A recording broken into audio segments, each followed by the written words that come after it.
औज़ु बिल्लाहि मिनश शैतानिर लईनिर रजीम।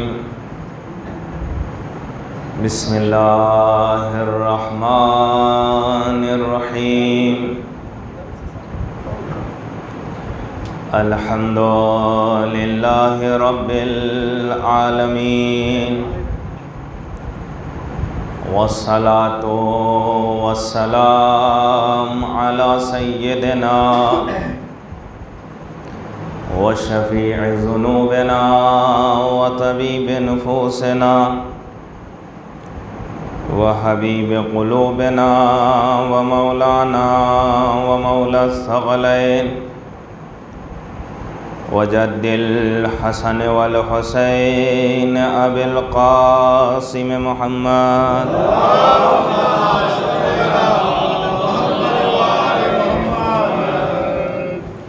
व अला आलिहि तय्यबीन अत्ताहिरीन अल-मासूमीन अल-मज़लूमीन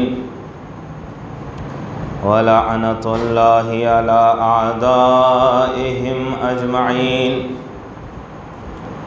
अम्मा बाद फ़क़द क़ाल अल्लाहु तबारक व तआला फ़िल क़ुरआनिल मजीद। बिस्मिल्लाहिर रहमानिर रहीम। इन्ना हाज़िही उम्मतुकुम उम्मतन वाहिदा। सल्लल्लाहु अलैहि वसल्लम।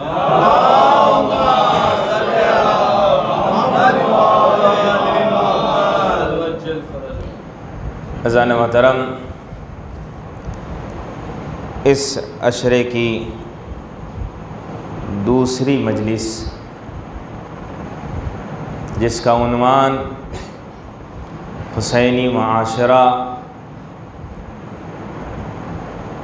कल की गुफ्तगू मुक़द्दमाती गुफ्तगू थी कि माशरे में ख़राबी क्या थी कि हुसैन मदीने से निकले थे और महसूस ये होता है कि आज भी माशरा वैसे ही ख़राब होता हुआ नज़र आ रहा है। फिर इस दौर के हुसैन की ज़रूरत और ज़्यादा बढ़ती जा रही है। इमाम ज़माना अलैहिस्सलातु वस्सलाम के हवाले से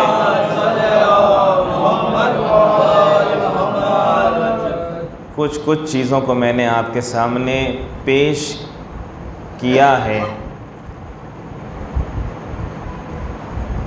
अलामात ज़ुहूर इमाम ज़मान में हतमी अलामत सिर्फ़ 5 हैं। सह आसमानी, क़त्ल नफ्स ज़किया, मगर जो किताबों में 300 साढ़े 300 अलामतें दिखाई जाती हैं वो हकीकत में ज़ुहूर की अलामत नहीं है।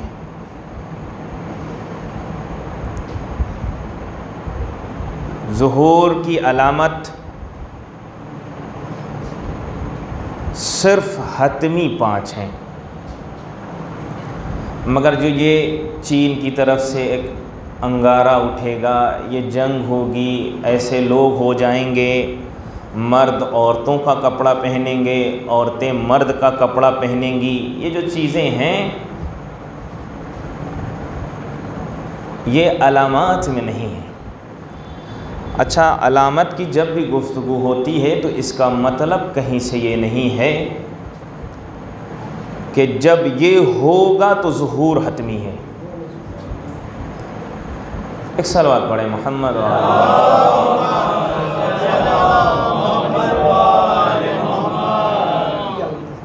जब ये होगा तो ज़ुहूर हतमी है। ये जो 5 अलामतें ज़िक्र की गई हैं जो हतमी हैं, वो सिर्फ़ इसलिए हैं कि वो इमाम जो ज़ुहूर करेंगे उनकी हक़ानियत की दलील हो। बस ऐसा नहीं है कि वो ज़ुहूर, वो अलामतें होंगी तो इमाम का ज़ुहूर होगा। इमाम, आप रिवायतों में देख सकते हैं कि महदवियत के जो माहिरीन हैं वो इस बात की तरफ इशारा करते हैं कि इमाम का ज़ुहूर मुहर्रम के महीने में है, और इमाम जो सहे आसमानी है वो माह मुबारक रमज़ान में वो आवाज़ गूंजेगी। जो 313 अफराद हैं वो माह मुबारक रमज़ान में इमाम के पास पहुंच जाएंगे। मकाम ज़ीतवा पर एक ट्रेनिंग होगी, और 313 में मैंने अर्ज़ किया था जिसमें से 50 औरतें हैं, 50 औरतें हैं।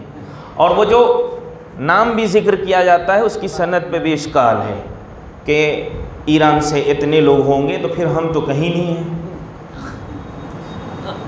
यमन से इतने लोग हैं, वो नाम जो बात नाम की कोई तायीद अगर रिवायत करे उसमें इख्तलाफ है, मगर इमाम के ज़ुहूर में जो 313 अफराद होंगे वो माह मुबारक रमज़ान में इमाम की आवाज़ पर, जो सहे आसमानी जो जिब्रील आवाज़ देंगे, उस आवाज़ पर मक्का पहुंच जाएंगे। मक्का पहुंच जाएंगे, मुकम्मल 4 महीना कम से कम इमाम के साथ रहेंगे। और जब इमाम इन लोगों के साथ हो जाएंगे, फिर 4 महीने के बाद खाने काबा तक इमाम आएंगे। फिर वहाँ ऐलान होगा कि ज़ुहूर हो गया, और जैसे ही ज़ुहूर का ऐलान होगा उस वक्त रिवायत ये कहती है कि 10,000 या 12,000 जवान शर्त है, 10,000। अब यहाँ बात जवान की आई तो फिर उस वाक़े से मैं आपकी भी तायीद करना चाहता हूँ। एक सलावत पढ़े मोहम्मद वाले।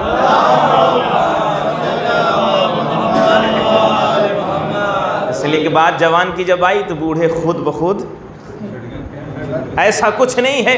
मकतब हुसैनी का कमाल ही तो ये है कि यहाँ फिक्रों में जवानी चाहिए। अगर फिक्र जवान हो जाए तो नाम होगा अली असगर, मगर काम अली अकबर का होगा। मैं वाक़े की तरफ नहीं जाना चाहता हूँ जो रसूल ने कहा था जन्नत में सब जवान जाएंगे, और उन जवानों के सरदार यही है ना।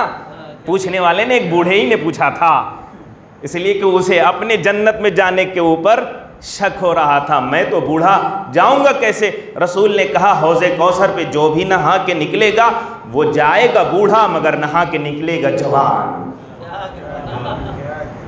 एक सलवात पढ़े मोहम्मद।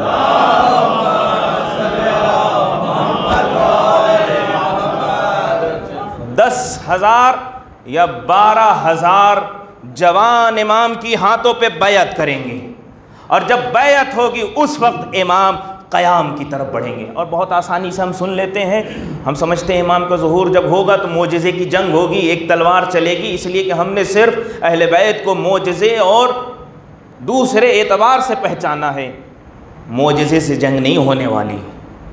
रिवायत ये कहती है 7 महीना मुसलसल जंग है, 7 महीना मुसलसल खून ही बहेगा, और अहकाम दीन इलाही को पहुँचाने के लिए ये सुन्नत रही है कि दीन को पहुँचाने के लिए खून दिया गया है, उस ज़माने में भी खून दिया जाएगा। और एक मिसाल यही है, और एक मुआज़ना भी हो सकता है कि जब इस्लाम की पहली जंग हुई थी, जिसे जंग बदर कहते हैं, जिसमें रसूल के सहाबी जंग करने वाले कितने हैं? 313, और उधर कुफ़ार के लश्कर में तादाद कितनी है? 1000 की तादाद है, 1000 की तादाद है। और वहीं से ये बात, हालांकि जंग बदर में खुद आयतों ने साथ दिया, अगर तुम 20 हो तो 200 पे, ये बहरहाल आयतें जो सूरह अनफाल की हैं इसी तरफ इशारा करती हैं। मगर जब ये मुसलमानों का ईमान कमज़ोर पाया तो कहा कि नहीं, अब 100-200 पे भारी हो। पहले 100,000 पर भारी थे। अल-मुख्तसर 313 अफराद इमाम के साथ जंग करेंगे, और ये 313 कमांडर्स होंगे। जब जंगे बद्र में 313 के मुकाबले में कुफ़ार 1000 थे, तो अब आप हिसाब कर लीजिए कि जब 10 करोड़ या 10 अरब की अगर आबादी है, अगर 10 अरब की आबादी है, तो आप हिसाब कीजिए कि कम से कम इमाम के लश्कर में 3 अरब 13 करोड़ की तादाद होनी चाहिए।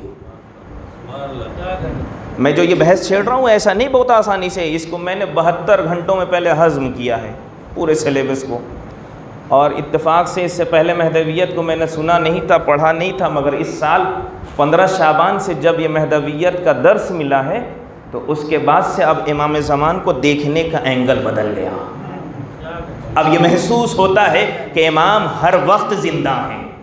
अब अगर अली अकबर की बात करनी है तो इमाम वक्त से मुत्तसिल करके, हज़रत अब्बास की अगर बात करनी है तो इमाम वक्त से मुत्तसिल करके। मैंने कल ये जुमला अर्ज़ भी किया था कि ये मजलिस सिर्फ एक ही मकसद है इसका कि हम अपने इमाम वक्त के नासिर बन जाएं। बस अगर सिर्फ रोते रहें और नुसरत ना कर सकें तो फिर रोने का फ़ायदा क्या। अपने आप को आमादा करना है। 313 में 50 औरतें, और एक उसमें से हर आदमी ऐसा है कि जिसके पीछे एक उम्मत हो, जिसके पीछे एक उम्मत हो। औरतों की मिसाल सिर्फ इसलिए देना चाहता हूँ, तालीम की जब भी बात होती है, एजुकेशन की बात होती है, तो एक औरत ऐसी भी गुजरी है जिसके नाम पर आज हर जगह अच्छे अच्छे स्कूल पाए जाते हैं, जिसे मदर टेरेसा कहते हैं ना। ऐसी 50 औरतें इमाम के लश्कर में होंगी जो पूरी उम्मतों को मुनक़लिब कर देंगी। अब यहीं से औरतों की जिम्मेदारी बढ़ जाती है। अगर सिर्फ औरत को घर में इसलिए रखा जाए कि अच्छा खाना मिल जाए, बच्चों की तरबियत हो जाए, अपने आप के लिए यूज़ किया जाए, तो मैं समझता हूँ कि ये बहुत छोटा सा मकसद है। असल में औरतों का किरदार बहुत ज़्यादा है, उनसे हम ज़्यादा इस्तेमाल कर सकते हैं। उनको इमाम ज़माना के मुक़द्दमे के लिए, ज़ुहूर के लिए बहुत अच्छा मौका फराहम कर सकते हैं। ये औरतें, उनकी सिर्फ जिम्मेदारी ये नहीं है कि खाना बनाएं। हालांकि आज का समाज उल्टा हो चुका है, अब खाना बनाना भी एक जुर्म हो गया है। खाना बनाना भी एक जुर्म हो गया है। शहज़ादी के मानने वाले हैं, मगर शहज़ादी की सीरत को अगर देखा जाए, घर में फ़िज़्ज़ा मौजूद हैं मगर एक दिन खुद बनाती हैं।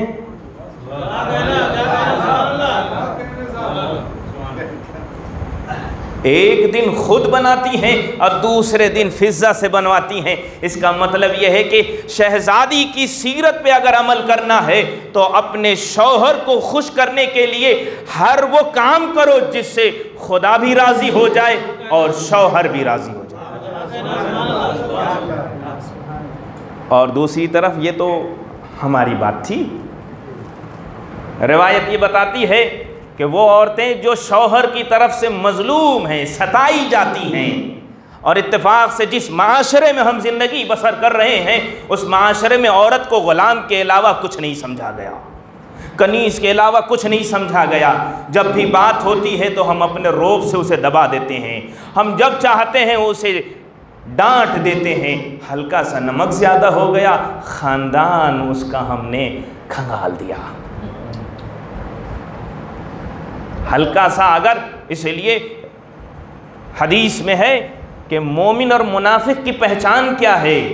मोमिन वो है जो अपने खानवादे को मद्देनज़र रखते हुए खानवादा जो ग़िज़ा तय करे वो खाए, और मुनाफिक वो है जो खुद पसंद करता है वही खानवादे को खिलाना चाहे। अच्छा, कुछ जगह जिम्मेदारियां बटी हुई हैं, कुछ जगह जिम्मेदारियां मुश्किल क्या होती है कि हम अपना काम, हर आदमी अगर अपना काम अगर सही करता रहे तो झगड़ा होगा। हर आदमी अगर अपनी जिम्मेदारी को अंजाम दे, कहीं झगड़ा नहीं है। घर की मसूलियत और जिम्मेदारी औरतों के हाथ में थी। जो मर्द बाहर कुछ ना कर सके वो घर में मसूल पजीर हो गए। और जिसकी कहीं नहीं चलती है वो घर में चलाता है। और आप भी कहेंगे कि ये छोटी मुँह, देखिए मैं 7 या 8 साल मेरी शादी को हो गए हैं और मैं कम से कम 9 साल से फैमिली लाइफ पे पढ़ रहा हूँ। तो मेरे पास जो एक मालूमात है और अब तजर्बा भी है उसे शेयर कर रहा हूँ। ये नहीं कि वह छोटे हैं, नहीं, हम तो उस मज़हब को मानते हैं कि अगर 9 साल में भी कोई गवाही दे दे तो फिर उसे बच्चा नहीं कहते। दावत-ए-ज़ुल अशीरा आपके सामने है। जो जिम्मेदारी औरतों की थी उसमें हमें दखालत नहीं देना चाहिए था, हम वहां दखालत देते चले गए। और जहां हमारी जिम्मेदारी थी यानी बाजार में हमें रहना चाहिए था, मगर आज के माशरे ने औरतों को बाजार तक पहुंचा दिया। हमारे मराजे कराम ये नहीं कहते कि बाजार में जाकर औरतें अगर सामान बेचे तो ये हराम है, ये नहीं कहते, मगर रिवायत इस बात की तरफ जरूर इशारा करती है, वो ये है कि औरतों की जिम्मेदारी सिर्फ एक है कि वो अपने घर को पाक बनाए, अपने घर की जिम्मेदारी को निभाए। और हम तो जन्नत वाले हैं ना, जन्नत का तसव्वुर हमारे जहनों में आता है, हम तो जन्नत की बातें करते हैं ना। हमारे घर में हर वक्त चलते फिरते जन्नत रखा है अल्लाह ने। अल जन्नत तहत अक़दामिल उम्महात, इसे मैंने जिक्र किया था। 313 7 महीना मुसलसल जंग। अब देखें हम कहाँ, ठीक है 313 में नहीं होंगे, मगर इसका मतलब ये नहीं कि हमारा कुछ काम नहीं है। वहाँ एक पूरा लश्कर होगा। अगर कोई बावर्ची है तो वो अपने बावर्ची वाले काम से इमाम के लश्कर की खिदमत को आमादा। दीन की खिदमत, ये भी अर्ज़ कर दूं कि दीन की खिदमत सिर्फ ये नहीं है कि मौलवी ही करे, हमारा दायरा बहुत महदूद है। जब हम दीन की तबलीग करते हैं तो आप जैसे मोमिन चेहरों के सामने हमारा दायरा महदूद है। जब हम बातें करते हैं और दीन का पैगाम पहुंचाते हैं तो आपके सामने, मगर आपकी जिम्मेदारी अल्लाह ने बहुत ज़्यादा रखी है, इसलिए कि आप उस समाज में आते जाते हैं जहां कोई दीनदार नहीं होता, वहां अहले बैत को पहुंचाना है, वहां अहले बैत को पहुंचाना आपकी जिम्मेदारी है। अगर वहां झूठ से काम लिया तो सिर्फ आपकी बदनामी नहीं है, इस मजहब की बदनामी है और आपके रहनुमा की बदनामी है। ये मजलिसें इसलिए रखी जाती हैं कि ये एक दर्स और एक सब्जेक्ट की बुनियाद पर कुछ मालूमात हासिल हो जाए और उन्हीं मालूमात की बुनियाद पर हमारा काम है हम दूसरों तक पहुंचाएं। इसलिए तरबियत औलाद में ये रवायत मिलती है कि अपने बच्चों को कुछ काम तुम्हारे ऊपर वाजिब है कि अपने बच्चों के हवाले से करो। एक, कुरान की तालीम दो, कुरान की तालीम दो, और एक बहुत अच्छा मफ़हूम वो ये है कि अपने बच्चों का नाम अच्छा रखो,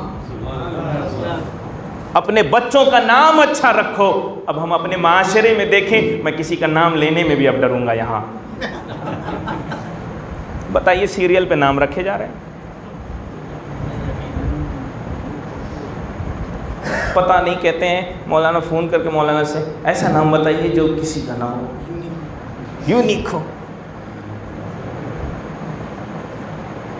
ये क्यों ऐसी फिक्र है? मैं किसी का नाम, आप देख लीजिए अजब अजब रदीफ पे नाम मिल जाएंगे। और मैं किसी को यहाँ नहीं कहना चाहता हूँ, मैं अपने वालिद के सामने भी अपने वालिद को ये बोलता था और बोलता हूँ, और उन्हीं का नाम कोट कर रहा हूँ ताकि आप तक मैसेज पहुँच जाए। पहले नाम ऐसे ही रख दिया गया, मेरे वालिद का नाम पुकारने का मुन्नू। अब बताइए इस नाम में क्या रखा है? मैं ये क्लिप भी दिखा दूंगा उनको, आप घबराइए नहीं, तौहीन नहीं, असल में मैसेज देना चाहता हूँ। नाम मुन्नू, क्या नाम है? ऐसे बहुत से लोगों ने वो नाम रख दिए जिस नाम में कोई असर न था। नाम का खुद एक असर होता है, अगर नाम रखा जाए तो उस नाम की वजह से उस इंसान पर असर पड़ता है। अच्छा नाम अपने बच्चों का रखो, अहले बैत अतहार से अच्छा नाम दुनिया में नहीं। बहुत से लोग कहते हैं अरे उनकी बेटी का नाम भी फातिमा हो गया, अब हम एक ऐसा यूनिक रखें कि वो अलग हो जाए। अहले बैत तो यही चाहते थे कि एक ही नाम को इतना रख दो कि जमाना फातिमा को जान जाए।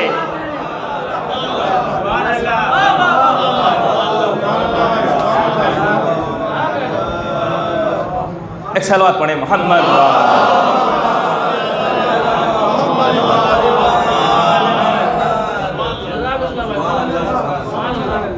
अगर हर इंसान का नाम अली हो जाए तो मैं समझता हूं किसी को नारा लगाने की जरूरत नहीं पड़ेगी, सब आदमी अली अली कहते रहेंगे। और सिर्फ इतना ही नहीं कि सिर्फ अपने लोग अली नहीं कहेंगे, गैर अफराद भी अली। एक सलावत पढ़े मोहम्मद।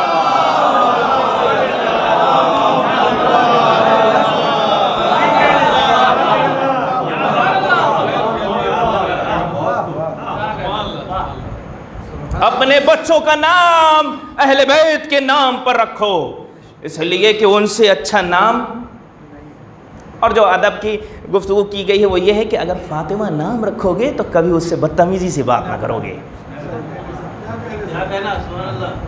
वो बदतमीज इंसान होगा कि जिसके घर में फातिमा नाम भी हो और बदतमीजी से पेश आए। इसीलिए अब यहाँ तक बात आ गई है तो मैं इसे अर्ज कर दूं कि इमाम हुसैन अलैहिस्सलातु वस्सलाम से पूछा गया,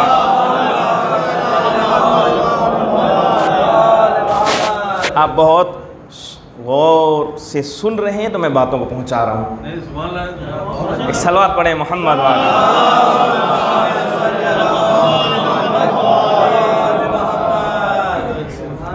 इमाम से पूछा गया, मौला आपने अपने सारे बच्चों का नाम अली क्यों रखा?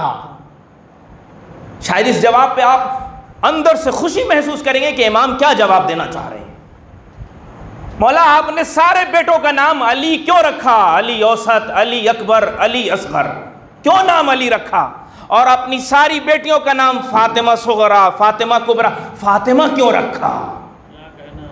जब सवाल करने वाले ने सवाल किया तो इमाम ने फरमाया, एक बात फरमाई, वो क्या कि अगर अल्लाह मुझे 100 बेटे देता मैं 100 बेटे का नाम अली रखता,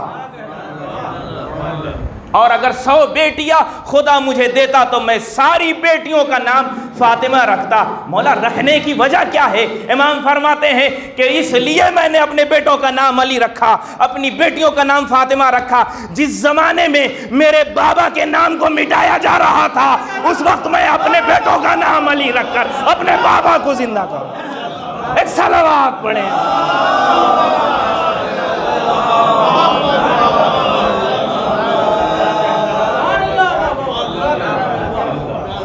एक सलावत पढ़े मोहम्मद।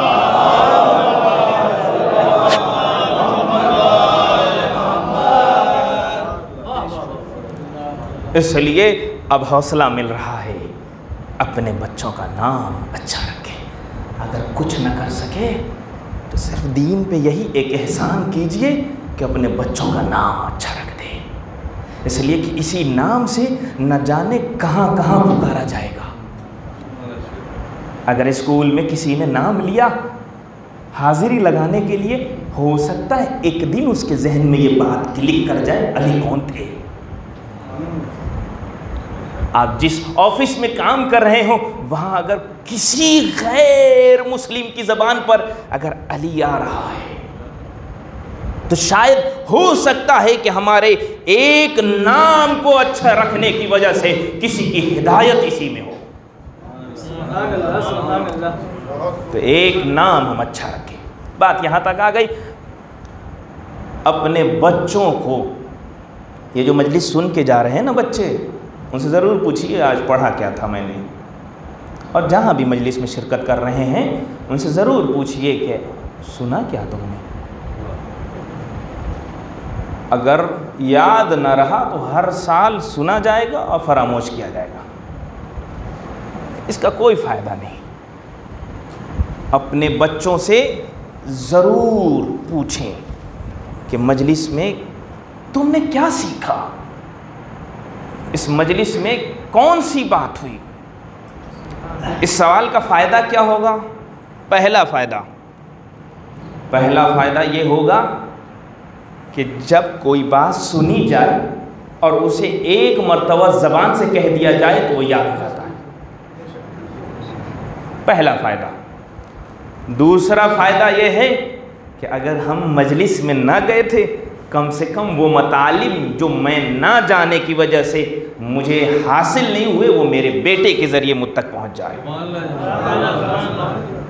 और तीसरा जो सबसे अहम फ़ायदा ये है कि बच्चे को ये एहसास रहे कि हमारे घर वाले पूछेंगे ज़रूर कि क्या सुन के आए। अब तो माशाल्लाह पैसे का ज़माना है, जिसके पास दौलत है वो अपने बच्चे को खुशी में बड़े बड़े शैतान, बड़े बड़े, वो रवायत ये थी कि कल हर घर पे शैतान होगा, और वो सब कन्वर्ट होकर डायरेक्ट जेब में, और एक नहीं कई कई, ये सब जेब में आ गए हैं। यानी देखिए, दुश्मन किसी भी माशरे को ख़राब करना चाहता है तो पहले माशरे के वैल्यूज़ को पढ़ता है। कल तक मौलवी को कितना मुक़द्दस समझा जाता था, अब मौलवी की तारीफ़ ही ऐसी कर दी कि सब नफ़रत करने लगे। अब देखिए, आप जब घर पे सबसे शरारती बच्चा हो जाता है तो लोग तंग आके कहते हैं इसे मदरसा में भेज दूँ, इसे मदरसे में भेज दो।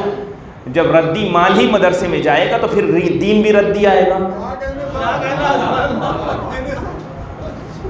यही हुआ ना।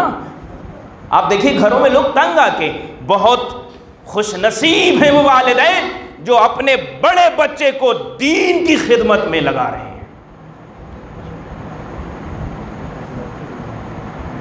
एक सलवात पढ़े मोहम्मद वाला।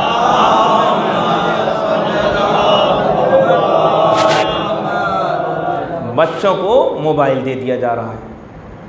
ये मोबाइल हमारी ज़िंदगी को बर्बाद करने के लिए आया है। ये हमारी ज़िंदगी बर्बाद हो रही है इससे।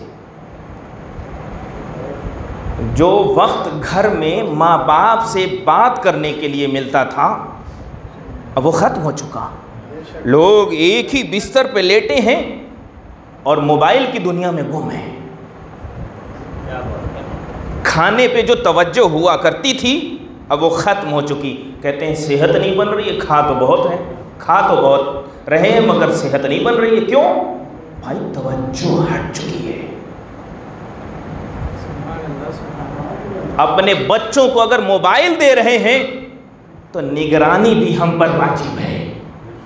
कहीं ऐसा ना हो कि दौलत के बहावे में आकर अपने बच्चे की ज़िंदगी बर्बाद कर दें। हम अपने इमाम की खिदमत अगर करना चाहते हैं तो हम कुछ नहीं कर सकते, बस एक काम तो ज़रूर कर सकते हैं, वो ये कि अपने बच्चों को ऐसा बना दे कि कल अगर हम ना रहे तो हमारे बच्चे इमाम के लश्कर में जाएं।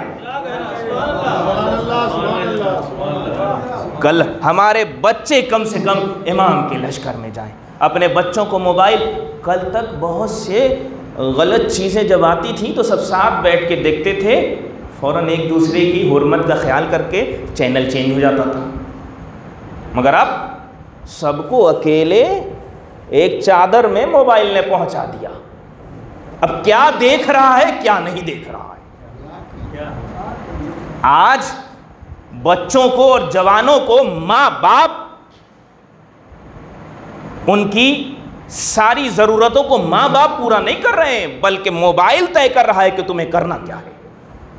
उनकी सारी ज़िंदगी का डिसीज़न और बहुत सी चीज़ें हैं। अपने बच्चों को रात की तन्हाई में अकेले ही में मोबाइल दे दिया, फिर वो कर क्या रहा है?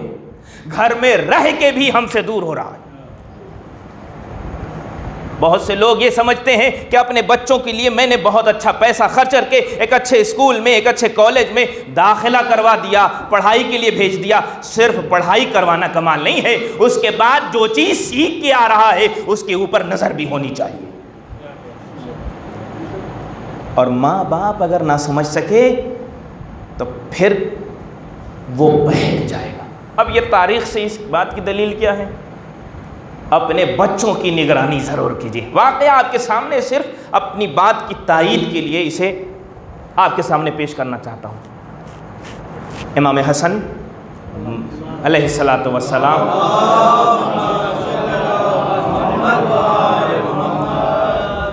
घर में पहुँचे। शहज़ादी कौनैन ने एक मिंबर सजाया, कहा बेटा वो बयान करो जो मेरे बाबा ने मस्जिद में बयान किया है। तरबियत, उस चीज़ को बयान करो। मिन्नो अन इमाम हसन अलैहिस्सलातु वस्सलाम वही बयान कर रहे हैं जो रसूल बयान कर रहे थे। जब रात होती थी, जब अली से मुलाकात होती थी, शहज़ादी ये फरमाना शुरू करती थी, मेरे बाबा ने आज ये फरमाया, मेरे बाबा ने आज ये फरमाया, मेरे बाबा ने आज ये फरमाया। जब हर रोज़ यही हो रहा था तो एक मरतबा मौलाए कायनात ने पूछा, शहज़ादी आप तो मस्जिद में जाती नहीं हैं, मगर मिन्नो अन वही चीज़ें बता रही हैं जो रसूल ने बयान फरमाया है। एक मरतबा शहज़ादी ने कहा, मेरा बेटा हसन जब वो आता है तो सबसे पहले मैं उससे पूछती हूँ, बताओ आज मेरे बाबा ने क्या फरमाया था। बाप का सीना और चौड़ा हो गया एक मरतबा। अब वाक़या यहाँ तक आपने सुना है। एक मरतबा इसी चीज़ को देखने के लिए मौलाए कायनात अपने बेटे से पहले घर में आ गए। अब शहज़ादी ने मिंबर को सजाया, इमाम हसन ने बयान देना शुरू कर दिया कि आज नाना ने ये फरमाया, आज नाना ने ये फरमाया। और फिर ज़बान में लुकनत भी है, ज़बान में लुकनत भी है। एक मर्तबा खुद फरमाते हैं, लग रहा है आज कोई बड़ा मुझे देख रहा है। फिर उस वक्त मौला ने अपने सीने से लगाया था। देखिए, हर चीज़ को इल्म इमामत से ना जोड़िएगा। अगर इल्म इमामत से हर चीज़ को जोड़ेंगे तो फिर मौलाए कायनात और फातिमातुज़ ज़हरा सलामुल्लाह अलैहा की तरबियत का फ़ायदा फिर नज़र नहीं आएगा। कमाल तो यही है कि शहज़ादी ने और इमाम वक्त ने, अमीर अल-मुअमिनीन ने ऐसी तरबियत की कि उन तरबियत का असर था। एक बेटा हसन बना, एक बेटा हुसैन। ये तरबियत का फ़ायदा था। अपने बच्चों की निगरानी कीजिए। अगर उनको बचाना चाहते हैं, उनको सेव करना चाहते हैं, आज माशरा हमें ख़त्म करने के लिए ये जितने भी चीज़ें हमारे हाथों में आई हैं वो हमें बर्बाद करने के लिए आई हैं। माशरे की तारीफ़, इसी पे मैं गुफ्तगू को आगे बढ़ाना चाहता हूँ। जो एक बात रह गई कि 313 जो लोग हैं जो इमाम के असहाब ख़ास हैं, जब वो जंग करेंगे तो वो जो एक कहा जाता है इमाम आएंगे फ़ौरन तलवार चलाएंगे, वो गलत है। इमाम की जंग सिर्फ उन लोगों से होगी जो हक्कानियत को न मानेंगे।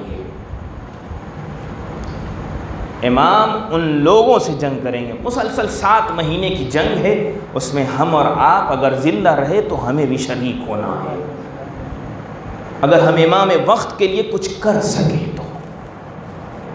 और हर आदमी अपने काम के ज़रिए, अपनी फील्ड के ज़रिए इमाम की खिदमत को अपने आप के लिए, अपने आप को इमाम की खिदमत के लिए आमादा करे।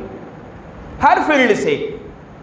ज़रूरी नहीं है कि हर आदमी मौलवी बन जाए। अल्लाह ने कहा, इन्ना अक्रमकुम इंदल्लाहि अत्काकुम। ये नहीं कहा कि मौलवी ही मुत्तकी होंगे, ये नहीं कहा। ये नहीं कहा कि साहिब करामत वही होगा जो मसलन ईरान में 10 साल पढ़े, ये भी नहीं कहा। ये भी नहीं कहा कि जो रोज़े की मुजावरी करे वही मुकर्रम है, ये भी नहीं कहा। साहिब तक़वा जो भी हो जाए, हो सकता है एक मस्जिद की एक सफ़ में बैठा हुआ इंसान भी उस मकाम पे पहुंचा हो जो दूसरे अफराद जो हरम में रह कर ना पहुँचे। तो हर इंसान इसमें अपने आप को इमाम के लश्कर में पहुंचा सकता है। इमाम के लश्कर के लिए आमादगी ज़रूरी है। कुछ मफ़ाहीम हैं, इंशाअल्लाह उस पर गुफ्तगू होगी। मुसलसल 7 महीना जंग आसान नहीं है। कई लाख लोग शहीद होंगे इमाम के साथ जंग करने में। और वो जो कहा जाता है कि जनाब ईसा आएंगे, वो पहले दिन खाने काबा में नहीं आएंगे। वो बैतुल मुक़द्दस सबसे आखिरी जंग यहूदियों से है। लन तरज़ा अनकल यहूद वलन नसारा। ये आखिरी वक्त तक राज़ी नहीं होने वाले यहूदी। और जनाब ईसा जब आएंगे तो वो उस मकाम पर आएंगे। 313 लोगों के साथ हमें जुड़ना है और इमाम के लश्कर में अपनी अपनी जिम्मेदारियों को, अगर बावर्ची है तो खाना भी चाहिए वहाँ, अगर टीचर है तो बहुत से लोगों की ट्रेनिंग के लिए टीचर की ज़रूरत है, अगर मौलवी है तो हर जगह इमाम तो नमाज नहीं पढ़ाएंगे, वहाँ बहुत से आलिम दीन, बहुत से लश्कर वालों को नमाज पढ़ाएंगे। सबकी जिम्मेदारी है, सिर्फ यह है कि अपनी जिम्मेदारी को इंसान समझने लगे, अपनी जिम्मेदारी को इंसान समझने लगे। दीन के लिए अगर कुछ काम करना है तो मैं आपसे ये नहीं कहूँगा कि आप मदरसे में मदद कीजिए, अगर आप कर दें तो बहुत अच्छे हैं, मगर ये नहीं कहूँगा। अब मैं एक वकील से अगर कहूँ कि आप मदरसा बनाइए तो मदरसा चलेगा, एक डॉक्टर से अगर कहूँ कि एक मस्जिद बनवा दीजिए, और फिर आजकल तो माशाल्लाह आप बताइए जिस चीज़ का ठेका उस चीज़ के माहिरीन को देना चाहिए था वो अब ख़त्म हो गया। बहुत सी आप हिंदुस्तान की बहुत सी अंजुमनों को देख लीजिए, वो लोग अंजुमन के ठेकेदार हैं जो बेनमाजी हैं, जिनके पास काम क्या कर रहे हैं, दीन का है, क्या खुद दीनदार नहीं है। यही हुआ है ना, ये जुल्म है ना। यही काम तो तारीख में हुआ था, अली का हक था मगर लोगों ने इस्तेमाल किया। यही हुआ है ना, जो जिस फील्ड का माहिर है उसको उसका हक दिया जाए, उसको उसका हक दिया जाए। ये काम नहीं हुआ। मैं आप तमाम हजरात से एक गुजारिश करूंगा कि आप दीन पर अगर एहसान करना चाहते हैं तो आप कुछ ना करें, सिर्फ जिस फील्ड के माहिर हैं उसी फील्ड को मजबूत कीजिए। अगर वकील है तो एक ऐसा स्कूल चलाइए जहां अपने शिया बच्चे अगर पढ़ना चाहे तो वकालत को सीख सके। अगर डॉक्टर है तो एक ऐसा स्कूल और कॉलेज बनाइए कि आपके जरिए अपने बच्चे डॉक्टर बन सके, इसलिए कि आप उस फील्ड के माहिर हैं, उसके नशे व फराज को जानते हैं।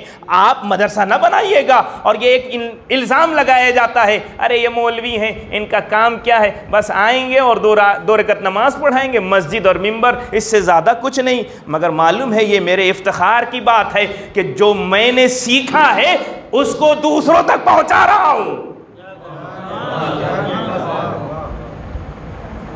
चाहे वो एक छोटे से मदरसे की सूरत में, चाहे एक छोटी सी मस्जिद की सूरत में, चाहे एक मिंबर की सूरत में, जो सीखा है उसे पहुंचा रहा हूं। अगर समाज में तब्दीली चाहिए तो आप जिस फील्ड के हैं, अगर हर आदमी एक एक स्कूल और कॉलेज की तरफ फिक्र कर ले, कसम खुदा की हमारे यहाँ हर फील्ड के लोग पाए जाएंगे, सिर्फ एक नहीं बल्कि पूरा पूरा समाज अच्छे से अच्छा होता चला जाएगा।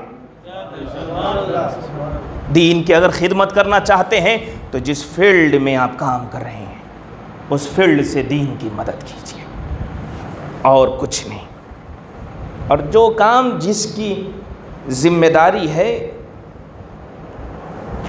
उस पर छोड़ दें।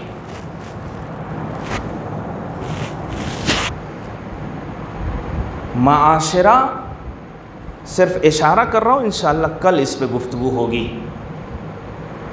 माशरा बनता है समाजी ग्रुप से, सोशल ग्रुप से। सोशल ग्रुप की तारीफ क्या है?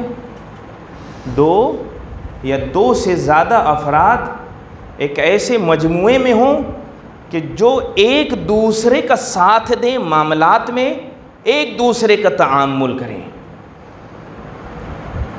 जब एक से दो पहुँचेंगे तब कहीं तामुल की बात आएगी, मामलात की बात आएगी। और ये तामुलात, ये मामलात, ये तामुल, एक दूसरे से बर्ताव 5 चीज़ों में हो सकता है। जो इमरानियात और समाजियात पर नज़र रखे हैं वो इस बात की तायीद करेंगे कि इंसान इन 5 चीज़ों से ही मिला हुआ है। इसका जो भी काम होगा इन 5 चीज़ों में, एक, या वो काम करेगा तो इक़्तिसादी एतबार से, अगर वो किसी से मिल रहा है, बात कर रहा है, कोई भी चीज़ लेन देन कर रहा है तो वो इक़्तिसाद के एतबार से होगा। दूसरा, दीन के एतबार से होगा। तीसरा, ख़ानदान के एतबार से होगा। चौथा, तालीमात के एतबार से होगा, तालीम के हवाले से होगा। और पांचवा, सियासत के हवाले से। और बाद समाजियात पे नज़र रखने वालों ने आज मीडिया को भी एक नाम दे दिया है, मगर मीडिया को बहुत से लोगों ने माना भी नहीं है। जब भी सोशल ग्रुप की बात होगी तो यही 5 चीज़ों में घूमेगी। मैं शहीद सदर की बातों को आप तक पहुंचा रहा हूँ। मैं शहीद सदर जो 100 साल के ये पीरियड में नाबिगा गुजरे हैं, आप उनकी इक़्तिसादों पढ़ लीजिए। जो इकोनॉमिक्स पे किताब लिख दी गई, ऐसा आज तक किसी ने सोचा भी नहीं होगा जैसे हमारे उलमा ने लिखा है। शहीद सदर बहरहाल एक नाबिगा शख्सियत। उनकी रूह की शाद के लिए एक सलवात पढ़ें।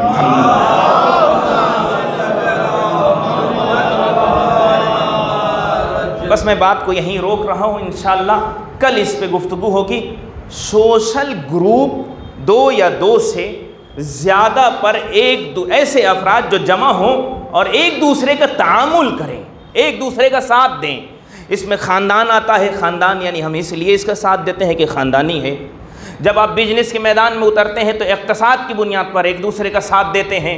जब आप अगर सियासत में उतरते हैं तो सियासत की बुनियाद पर एक दूसरे का साथ देते हैं। जब आप दीन के मामले में सामने आते हैं तो दीन के एतबार से एक दूसरे का साथ देते हैं, तालीम के एतबार से एक दूसरे का साथ देते हैं। और जब ये सोशल ग्रुप अपने वसी पैमाने पर जोग्राफियाई और सियासी एतबार से किसी दूसरे सोशल ग्रुप का मोहताज ना हो तो इसे कहते हैं माशरा। और इससे अच्छी तारीफ़ नहीं, इसलिए कि माशरे की तारीफ़ अभी तक दुनिया ने जो की है सही नहीं की है। इसलिए कि बहुत से लोगों के नज़रियात हैं, वो अलग अलग एतबार से माशरे की तारीफ़ करते हैं, मगर माशरे की तारीफ़, और यहीं पे बात को मैं रोक रहा हूँ, इंशाअल्लाह इसी पे गुफ्तगू होगी। इस साल का मुहर्रम माशरे को बदलने से पहले अपने आप को बदलने का हो। अगर हम बदल गए तो हमारी अच्छाई खुद ब खुद दूसरों को बदल देगी। कहने की ज़रूरत नहीं है, सिर्फ हम अमल करेंगे। और बच्चों के सामने होता क्या है, 8 साल तक वो सिर्फ सादा कागज़ हैं, जो बाप करेगा वो करेगा और कुछ नहीं। बहुत से लोग कहते हैं हमारा बच्चा झूठ बोल रहा है। आप फ़ोन पे हर वक्त तो कह रहे हैं कि मैं अभी नहीं आ सकता, और घर में बैठे हैं कह रहे हैं कि मैं अभी बाज़ार में हूँ। जब ये झूठ बोल रहे हैं तो इनडायरेक्ट अपने बच्चे को झूठ सिखा रहे हैं, अपने बच्चे को झूठ सिखा रहे हैं। जो देखेगा वही करेगा और कुछ नहीं। माशरे की तब्दीली के लिए पहला काम खुद को तब्दील किया जाए। जब हम खुद को तब्दील करेंगे तो खुद 1 से 2, 2 से 4, फिर इसी से माशरा बनेगा। और हुसैन ने यही काम किया है करबला में। हुसैन ने माशरे को बदलने के लिए, वो माशरा जहाँ हर तरफ फिस्क व फुजूर, फसाद, जुल्म व सितम, वहाँ पर अदल व इंसाफ की बात कर रहे थे। और आखिरी इमाम का भी जो ज़माना होगा वो भी अदल व इंसाफ की गुफ्तगू होगी। और हमारे पास करबला है कि हम अपने आप को आमादा करें उस आने वाले ज़माने के लिए, जहाँ पर हमारा भी कुछ रोल हो, हमारा भी कुछ किरदार हो। आज मुहर्रम की 2 तारीख़ है। हुसैन का काफ़िला मदीने से 28 रजब को निकला था। बहुत आसान नहीं था हुसैन के लिए कि अपनी माँ की लहद छोड़ रहे थे।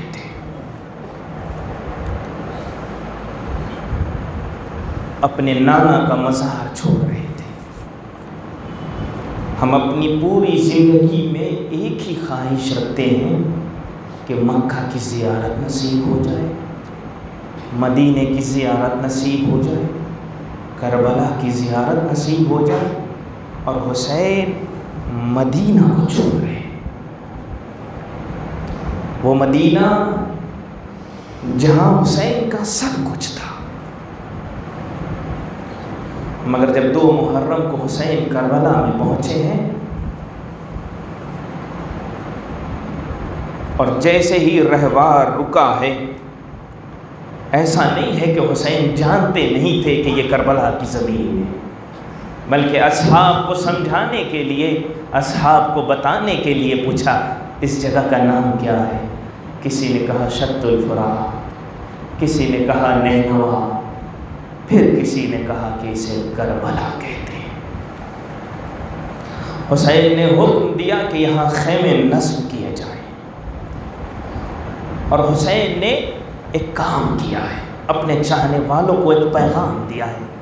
हुसैन ने पहुंचकर सबसे पहले करबला की ज़मीन को ख़रीदा है और अपने चाहने वालों को एक पैगाम दिया है कि मैं अगर शहादत भी चाहता हूँ और दफन भी होना चाहता हूँ तो अपनी ख़रीदी हुई ज़मीन पर।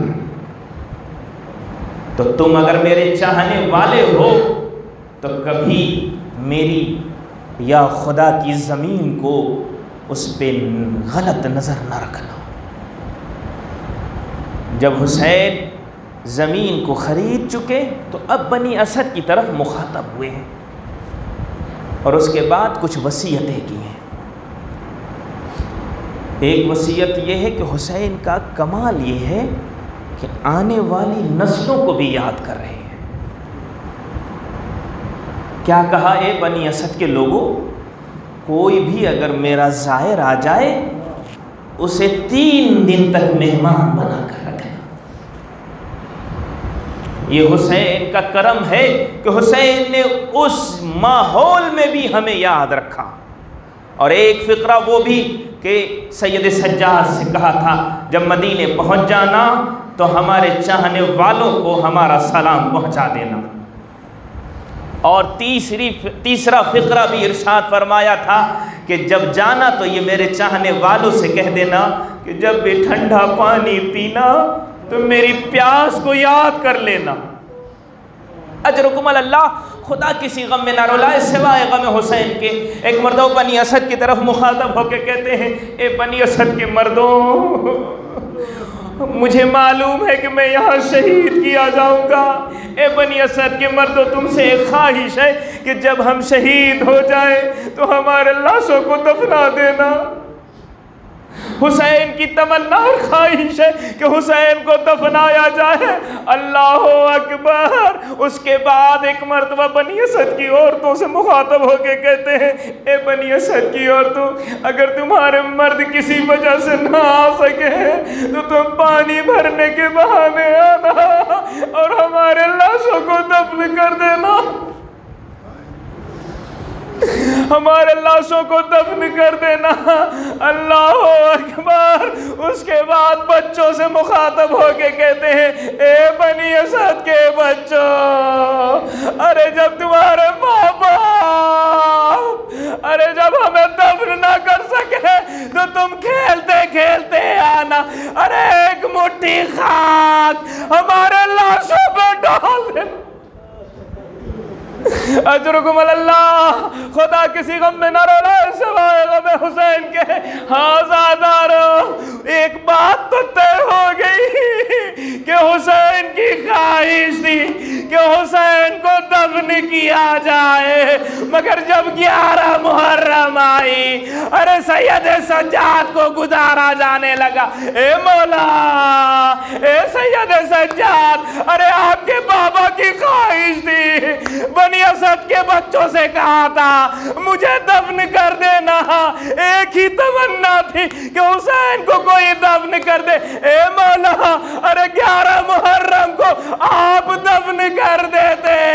अजब न आवाज दे, अरे दफन करने के लिए हाथों का खुला होना, मैं कैसे दफन करता।